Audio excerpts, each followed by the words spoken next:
What's up, guys? It's Lance back with another interview. Well, a lot of interviews today. We have like a bunch of coaches from out in Oregon and California. We have some in Pennsylvania. We have them all over the place. These guys are really good. We have some familiar faces. We have Coach Detman again up in the top left. We have Thor. He runs this. He's going to help us co-host today. And we got my agent, Albert. He's one of the best out there. So I'm super excited to do this, so let's get to it. How important is the mental side of running for just in general? Like, how would you say I should keep my mental mind good?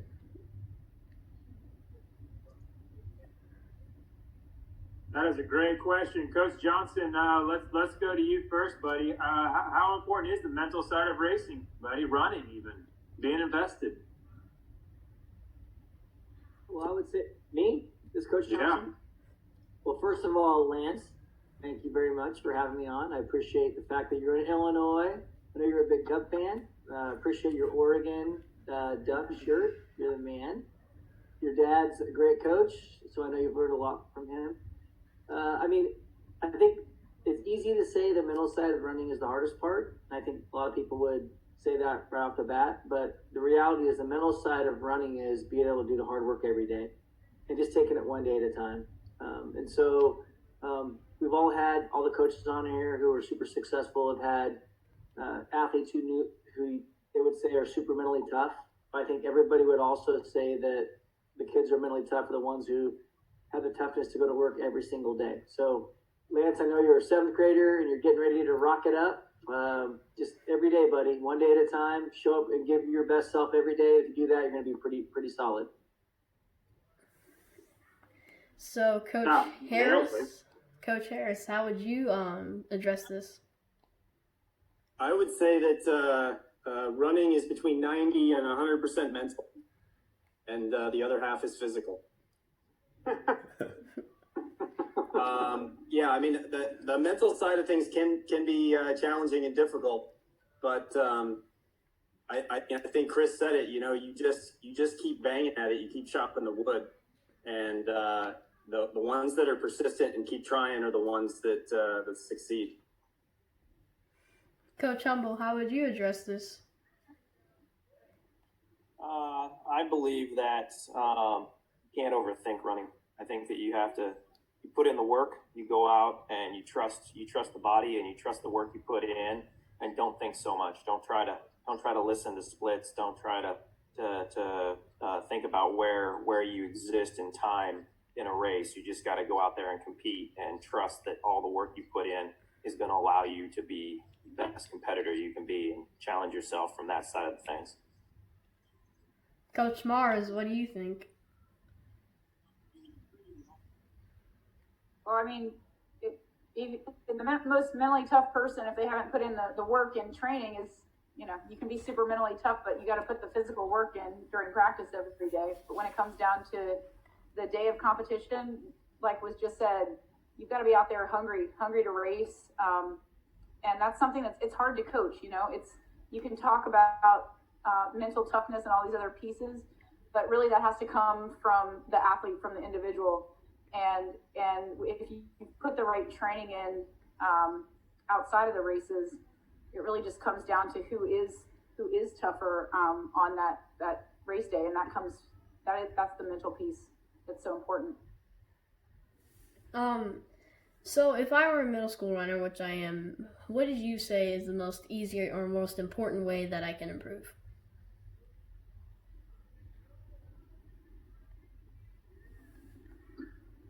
That's a great question, Lance. I think what you're going to hear from a lot of us is, man, just be consistent. Every day that you run, you become a better runner, and I think that's one of the best things about sport is just putting money in the bank, right?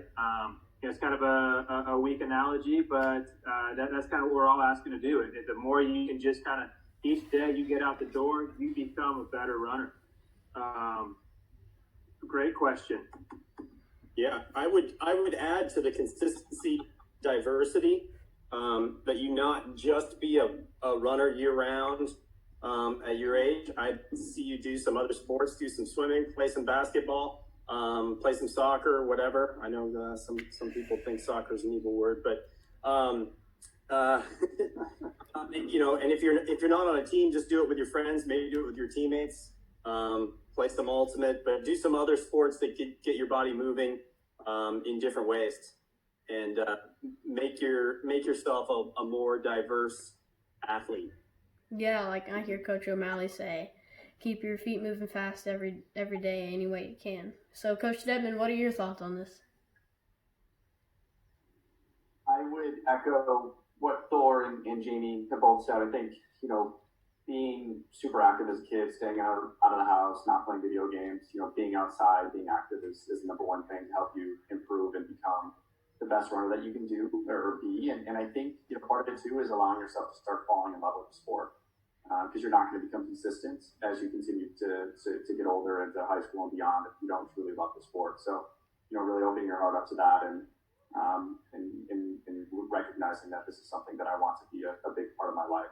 I think the end of middle school, early high school, that's a time where you can start doing that. But definitely being active and doing a lot of different things, playing a lot of different sports is I think to any young athlete. Coach Fleck, how would you think on this?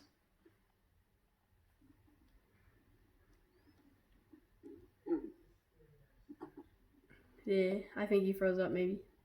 Oh, there we go. Well, I'll answer for Coach Fleck since I'm Coach Fleck too here, Lance. So it always confuses me with Travis on here. But I'd say, like everyone else said, just fall in love with the sport. Fall in love with being active. And there's so much. One of our parents always said, I want my kids to play a sport they're going to do for the rest of their life, and maybe one that they do in high school, kind of like Jamie said there. And running something you can do your whole life, and it's a very cool sport to fall in love with and make part of your, not just your athletic side, but your whole lifestyle. So it's definitely a culture thing and something you can take with you forever. So, I have a question for Coach Duran. Is that how you say it? Yes.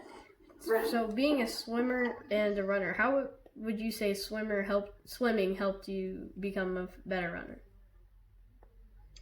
Yeah, I'd say it kept my cardio up during the winter. That helped a lot, so I was ready for track season, and just kept the pounding off my feet. So it's a good way to stay fit without, getting too tired from running, especially at your age. Mm-hmm. Yeah, and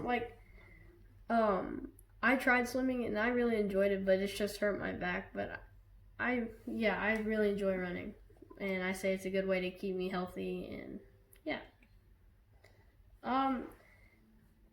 What are some of the best traits of your more elite runners, I should say, as far as personalities go? Coach Christensen, what are your thoughts on that? Well, I think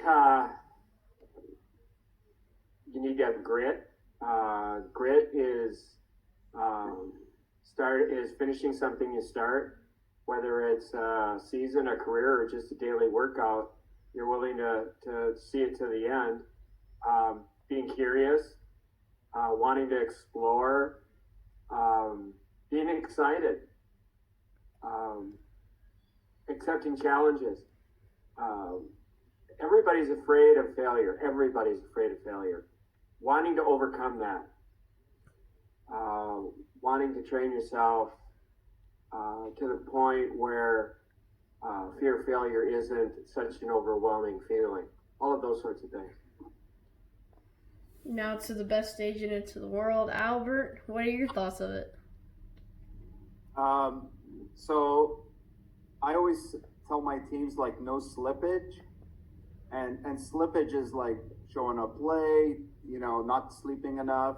So the kids that have done the best for me, they took care of all the little things. They were practice all the time. I didn't even have, when I took roll, I didn't even have to look. I knew they were there. They were on time. They did all the little things. They didn't do things to mess themselves up. And so if you want to be good at something, do all the little things. runners should trust their coaches. Their coaches are going to take care of the running part. They're going to take care of the workout part. They're going to take care of signing them up. And so and the last part is I always tell kids, I can take care of 2 hours a day, but you have 22 hours to screw that up. So the good kids take care of those 22 hours and they do what I ask them to do in the 2 hours they're at practice. Coach McGurk, what do you think about this?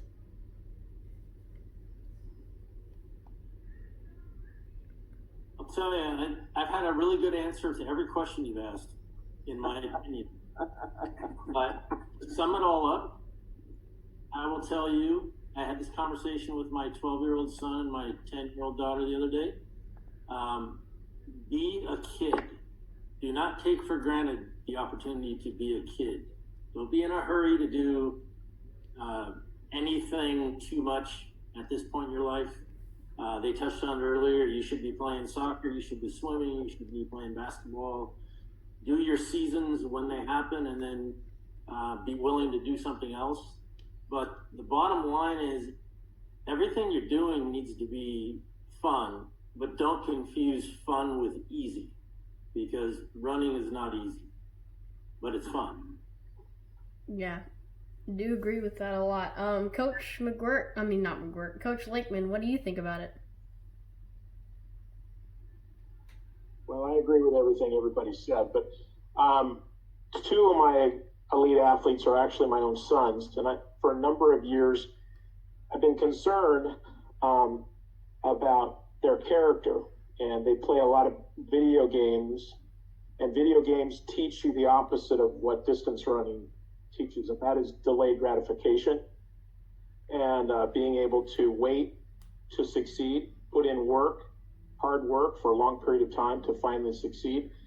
And so they are unlearning. I mean, they're still playing video games, but they are learning delayed gratification, and they are working hard, having success, falling in love with it, and having fun. And then, so it's great. I'm excited now. Coach Sipple, we see joined, was our first interview ever. How have you been, Coach Sip? It's been good, man. When I heard the LVR vlog was coming on the Portland Zoom tonight, I had to get in, and I finished up dinner and had to make sure I was on time here. Well, at least kind of on time. Great to see you again. Yeah, good to see you, Lance. What is the most important thing you've learned as a coach, just in general? It doesn't have to be anything specific, just the biggest thing you've learned. Oh, boy. I mean, one of the things that I kind of learned early on was, this is kind of more of a coaching thing when I was a real young coach, was just basically understanding that I can never want what the athlete needs to want more than they do, right? They need to be the ones that are driving the process and are driving why we're at practice each and every day. Now, as a coach, you got to help them find that in some cases, but it makes coaching a lot more fun because if you're more invested than they are, right, that's never a good combo, and that sort of thing. And now, obviously, like a lot of the coaches here were talking about what's your last question there. I think that was really excellent. I think a key part to doing all those other sports and all that stuff too is just that it renews when you come back to running again. It renews yeah, this is it for me, but maybe you discover some other stuff and you learn more things about yourself and about going through difficulties and trying to do other sports and things like that too. That's going to teach you about you and about how you deal with adversity too, not just dealing with it when you're super passionate about that particular sport, so yeah. Coach Oswald, what do you think about it? I think the kids that have been really successful in our program are the ones that realize that hard work doesn't just mean being willing to hurt the most in the hard workouts. It's all the stuff that goes around it, and being able to be deliberate and focused in, the moments that on the surface may not seem like the hard times aren't the things that you really have to dig down and get, but the things that over time, when you do them well, add up. And I know a lot of the coaches have talked about the time you're not in practice, but there's also the things that may seem small that you do in practice, like your drills, like your cool downs and your stretching and your strength work. The people in our program that have been successful have bought in and done all of those things over a long period of time. Even on the days where, we all have the days where we're not super motivated to go do everything and, we'd rather kind of sleep through part of it. They don't. They're disciplined enough to work really hard at the easy things. I like that response a lot. I agree with a lot of what you said. Coach Barron, what do you think? I think that number one, you need to be listening to your coach and making sure that you're doing the things that are necessary. For a small fee, I'll even say, listen to your dad, because he may know something.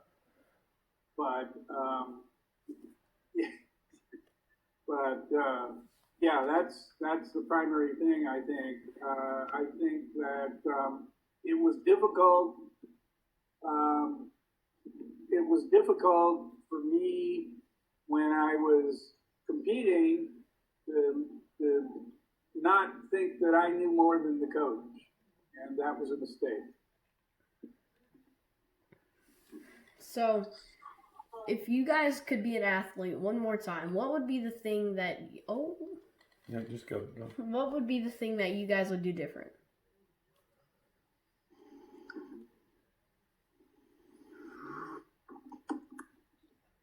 Coach Thor, what do you think of it? I think that's great. We addressed this a while ago, and I wasn't as honest as I should have been. The reality is, I really wish that I had done all the small things better. I really wish that had been something that I had chosen to do. And I had some great coaches that said to do that, and I didn't always follow through on my end of making myself better. And I like what Albert said about you've got 2 hours of practice, and I put so much energy into the 2 hours of practice, but so much of it is really the other 22 hours. I wish I had slept more. I wish I'd ate better. I certainly wish I'd done the ancillary work, the strength and mobility and dynamic flexibility. I wish I had just followed through with that stuff better. So I just wish I had done all the other things better. I was pretty good at getting the miles in. I was pretty good at following workouts. I should have done everything else. But yeah, for sure. Great question, man. I know I asked Coach Detman this, and I remember he responded if he could go back to do his cool downs. He said if they were supposed to run 15 minutes, he'd go like 13 minutes, and he said he'd go back and do that. I remember that a lot. Coach Harris, what would you think about it? I think I echo what Thor said. There was certainly more I could have done in the injury prevention side of things. There's also been kind of some a lot of things learned since then. I'm a lot older than Coach Espenson is, so some good stuff's been learned since my day when we just had stones and flint and things like that. The stone. I also wanted to echo. I think some of the best advice you got was from Coach McGuirk, telling you to enjoy being a kid and have fun, because you'll be surprised how quickly you become a grumpy old man like he is. Ask Coach McGuirk. Well, speak of Coach McGuirk, what do you think of it?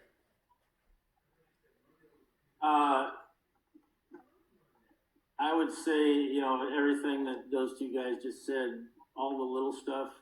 But I wish I took school more seriously in college, because I clearly was there to run first, and that's not how it's supposed to work. It's a lot better if it doesn't work that way, because when things aren't going well, you have a calculus class to study on, focus on, or something like that.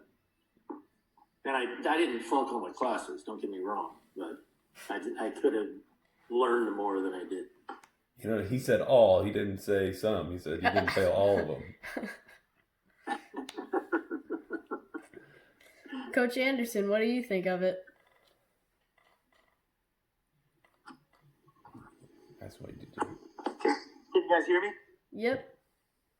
Awesome, dude. Hey, your dad told me you were gonna get on here tonight, and I left my computer at school, and I'm talking from the phone for the first time. But no, I thoroughly agree with what they said earlier about you got to be a kid first, man. Just have fun, do all the fun stuff, and then as you grow in the sport, you'll have a greater appreciation for the hard work that you're putting in.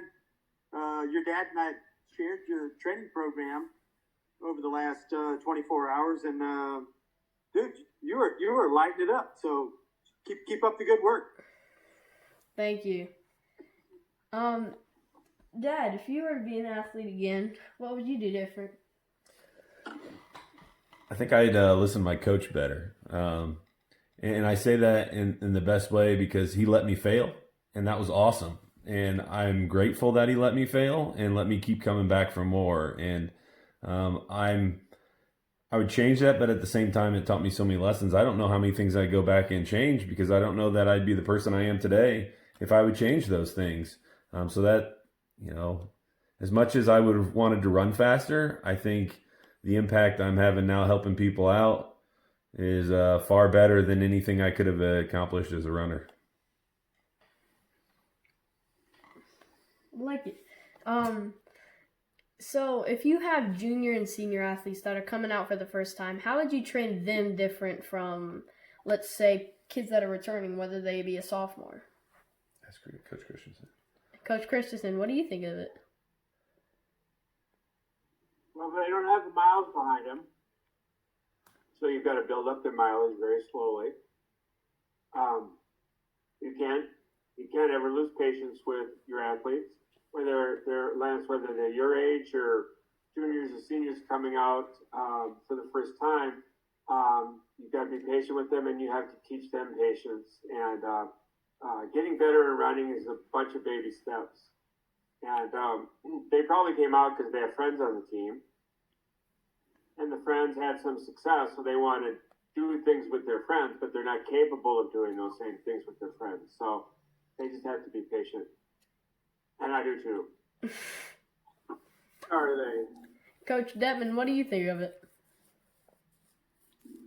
I would agree with that. I think you got to build slowly, and I think older kids like that, you've got to try to get them excited as quickly as possible, because I think at that age it's a little bit easier to start something and potentially stop it if it's not what you thought it was going to be, if you're not enjoying it as much as maybe you thought you would, because it's first time trying it. So building slowly, but building a lot of excitement. You'll keep those kids around, and every once in a while you get super lucky that one of those kids becomes a key contributor. Coach Johnson, what do you think about it? Yeah, a little mixed up on the question, so can you give me like a real quick reheater? So if you have a junior or senior that's coming out for the first time, how would you train them different? Let's say a kid that's coming back, whether it be a sophomore or whatever year they are.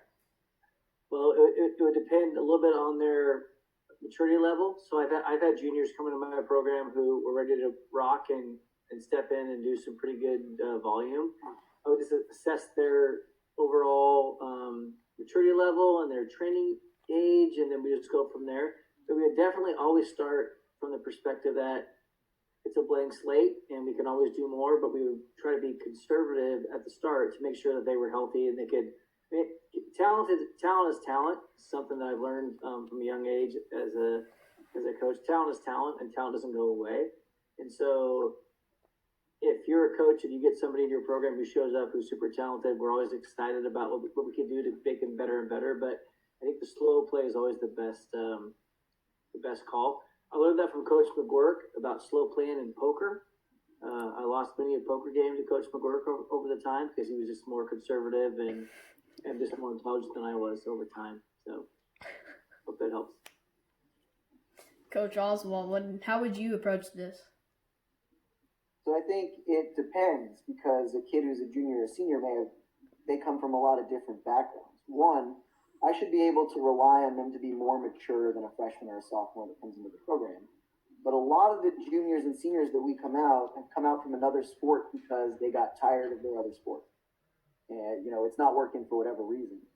But in a lot of cases, they have, years of athleticism behind them. If they were like a soccer kid who's played soccer through 10th grade, they can probably come out and do a lot more than the kid who is a junior or senior who's never done sports ever. So physically, it really depends, and you've got to do a lot more assessment than maybe with the freshman who really hasn't done a whole lot. But I think one of the nice things you can do with juniors and seniors is you can immediately sort of rely on them for some sort of leadership because they're going to have some sort of influence. You do have to temper their expectations, though, because juniors and seniors always think they should beat freshmen and sophomores. And that's not always the case when the freshmen and the sophomores have been running and the junior or seniors just starting. So I think it takes a little bit longer to figure out, where is this junior or senior as far as both their maturity and their athletic background. But then you find a spot for them in the team and you get them in a group and you ask of them what you would of most of the other juniors or seniors so they still feel a part of it. You don't treat them like babies. You might have to train them like babies. Maybe you don't. Maybe you got somebody that can jump in and do something right away.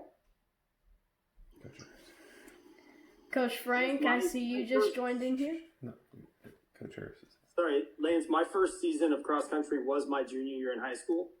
So I lived this question. I think one of the important things for upperclassmen when they're starting at that new sport is to keep them focused more on their own personal improvement and their PRs as their season goes on and less on exactly where they are on the team or in the league. And they can eventually develop to be pretty good. And I had a reasonable amount of success, right away. But in my first year, I did not qualify for the state meet. And then my senior year, I won the state meet. So they can get better quickly. I did also, as Ozzy was saying, I had a deep background of a lot of other sports, basketball, soccer, baseball, backyard football, windsurfing, and other stuff. You can say hi, Frank. Coach Frank, now we have the chance. How you doing? I'm doing great. I just came from a little reunion with some dads of kids I had coached in 2015. One of my favorite classes, and the dads were awesome people. Traveled a lot of our meets, and so it was really cool to get together with them. All right, so I'm going to take over the next question. A lot of you have had the opportunity to work with your sons or daughters or be coached, coached by a dad or mom. How does that relationship work for you guys? Because he's not with me yet, but he will be soon. For me, I guess I would say, so my dad coached me, when I was playing soccer and swimming, and I remember he would be yelling at me and it would drive me nuts, and I'd go to my mom and she'd be like, just ignore him, and so I'd ignore him in soccer games and stuff.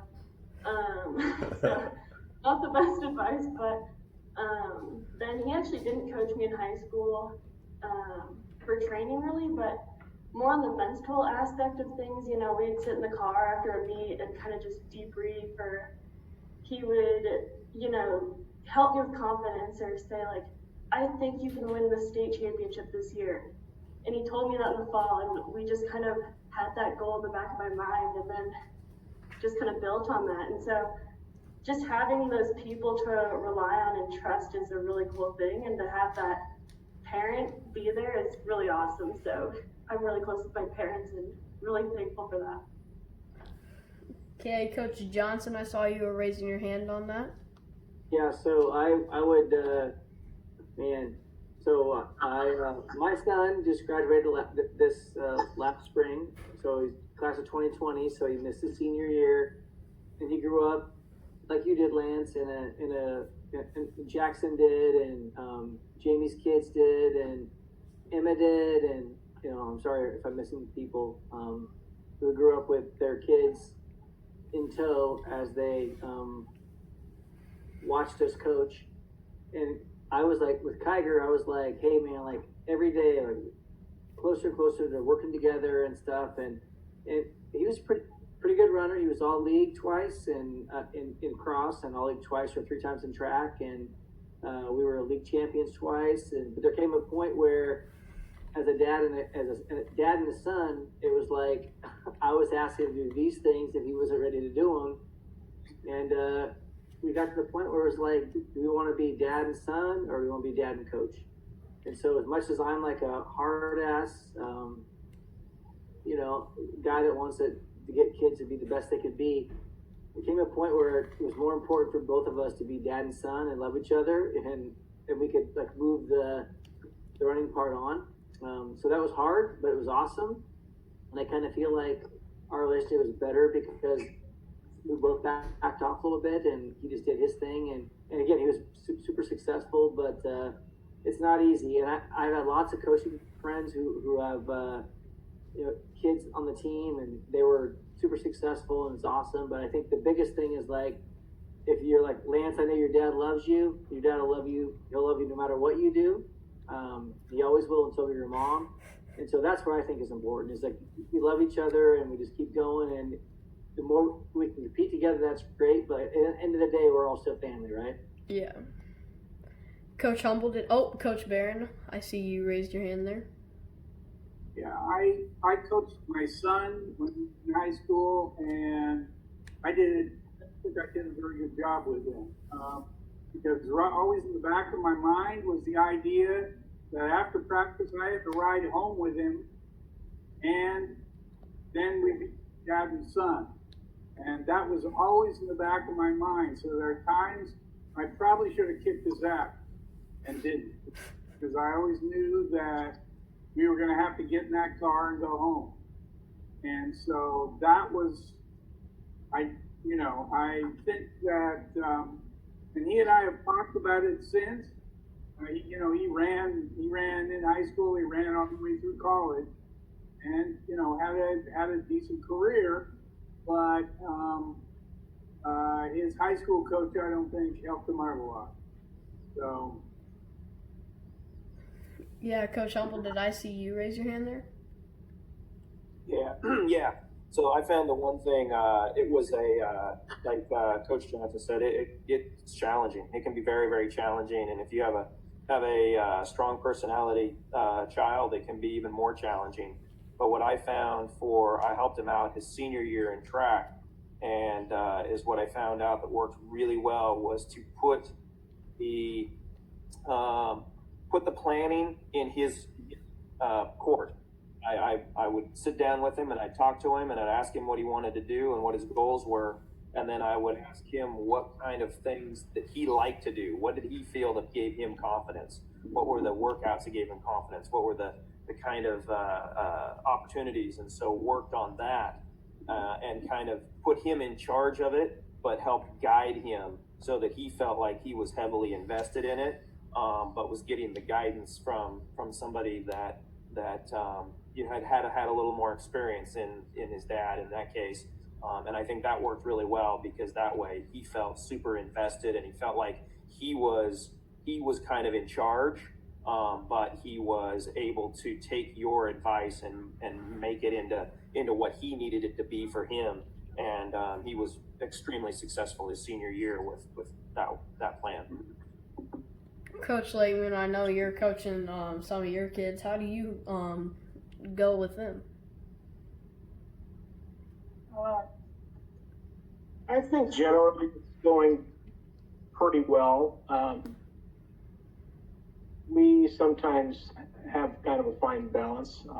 They're teenagers, and they have their emotions, their hormones raging.